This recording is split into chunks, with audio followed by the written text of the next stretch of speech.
Alright, hi guys, I'm Nathan. Today I'll be discussing agriculture as a form of American Indian economic development. So here's a quick overview of what I'm going to discuss. I'll start by broadly defining economic development, then zoom in on a specific related issue. I'll also provide historical context to help us fully understand economic development in Indian country. So let's start by asking, what is economic development? You might be thinking of economic growth. According to Denver South, economic growth is defined as an increase in economic output. For example, imagine a metric like GDP, which measures the total dollar value of everything that an economy produces. Growth then is just simply a change in numbers. Economic development is more broad and it's more real.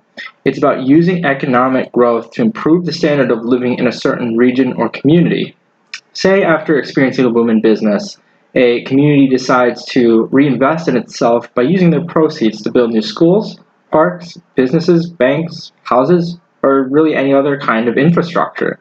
All these things would fall under development because they benefit everyone in that community rather than a single company or individual.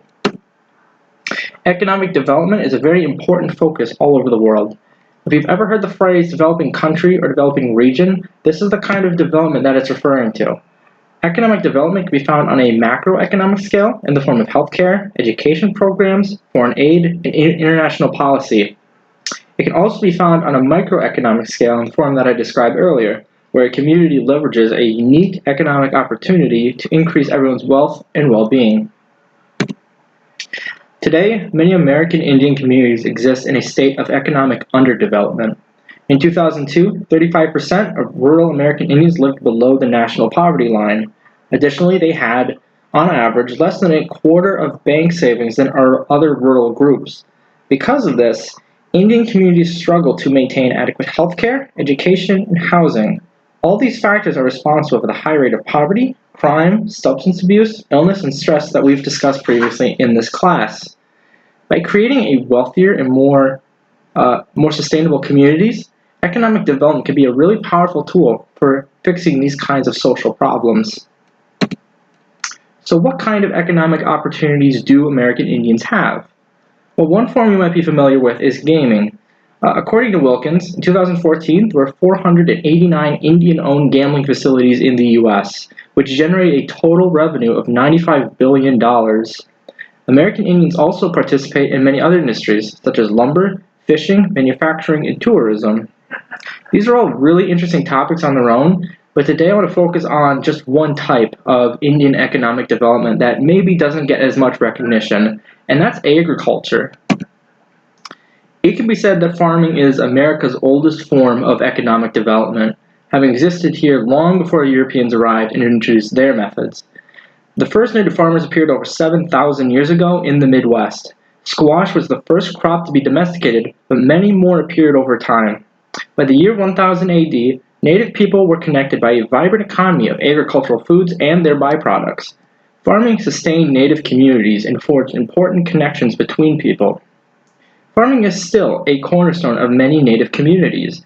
According to the U.S. Department of Agriculture's 2017 census, farms operated by American Indians or Alaska Natives exist in all 50 states. In 2017, there were over 42,000 native farms owned by over 58,000 native individuals. So now that we've covered what economic development is and how it impacts native people in general, I'd like to focus on how farming shapes just one specific native community. I'd like to tell you the story of the Gila River Indian community. This community lives in the Gila River Indian Reservation, which is located just south of Phoenix, Arizona. One way the community gets its name is from the Gila River, which is a tributary of the Colorado River that runs through the reservation. But there's also a very important historical connection between the Gila River and local native groups. As early as 300 BC, native communities lived along the Gila River.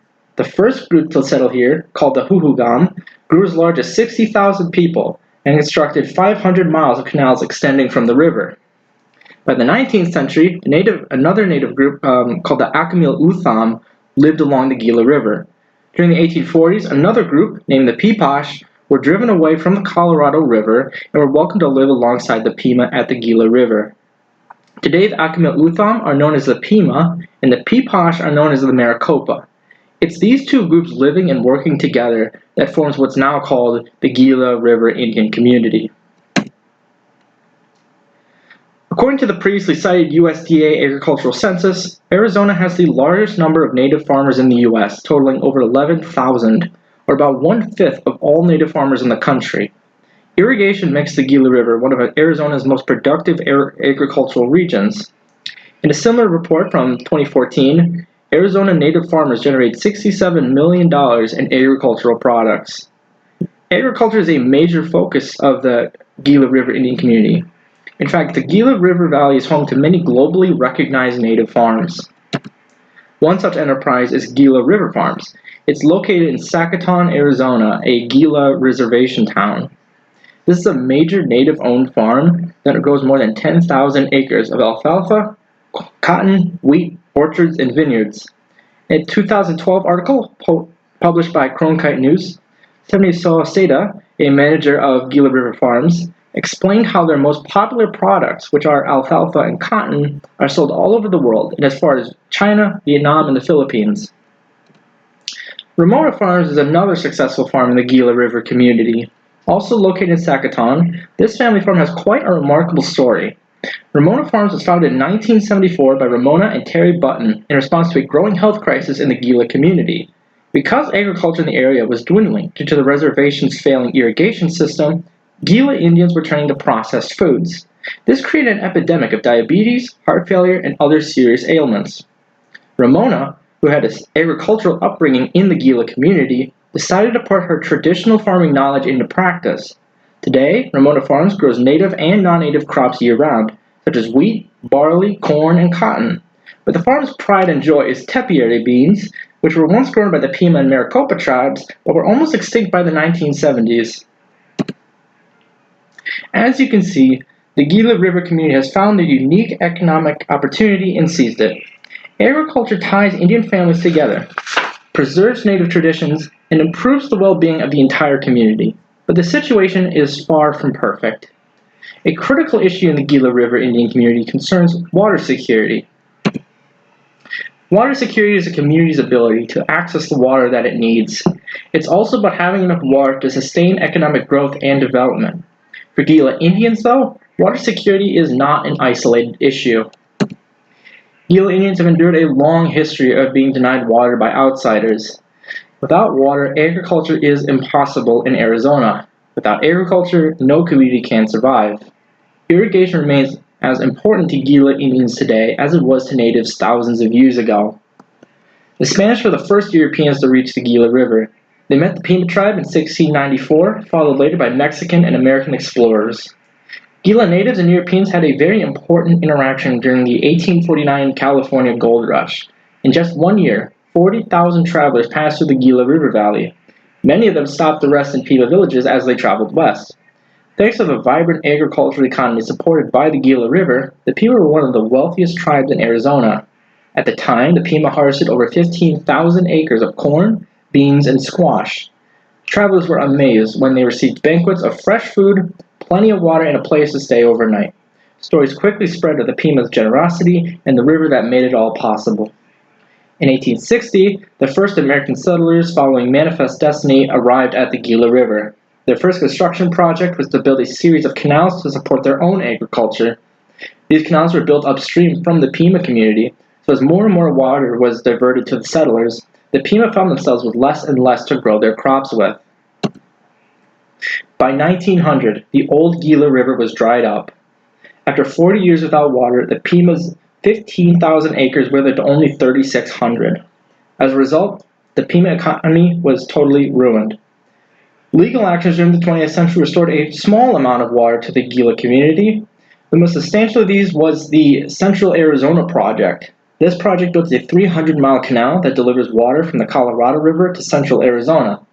It was negotiated that the Gila River Indian community would receive the largest portion of water provided by this canal, which is enough to support 300,000 acres of crops. However, despite this, the farmland in the Gila Reservation declined by 66% between 1982 and 2004, starting from 1.4 million acres to only 500,000 acres. So that brings us to the current state of Gila water security. Despite legal successes, the Gila River Indian community remains reliant on outside sources of water to support their crops. There's growing concern about water security today because of multiple factors. One is related to climate change. It's known that Native communities are more vulnerable to the effects of climate change due to restrictive federal policies, which prohibit many groups from effectively protecting their own land, as well as poor economic conditions, which restrict the scope of ecological preservation inside Indian territory. Such limitations have caused floods and droughts in recent years. For example, in 2008, a flood occurred in Arizona's Havasu Canyon, which severely damaged the Havasupai tribe's economy. Another is a matter of returning to roots. Water sovereignty would allow the Gila River Indian community to draw and manage its own water supply for the first time in 200 years. This would place the community in a much better position to develop its economy and protect itself from environmental threats. I'd like to end this presentation with some good news. There's hope that water security can be achieved for the Gila River Indian community. At this moment, the Gila community is constructing a bold new irrigation system called the Pima Maricopa Irrigation Project. This project was started by the Gila Tribal Council in 1995. According to the project's website, it'll have 2,400 miles long irrigation system, 25 miles of underground pipeline, and 57 miles of open canal. When this project is completed construction in just a few years, it'll restore almost 150,000 acres of farmland. Most of all, though, it'll be fully controlled by the Gila Reservation. Thank you very much for watching.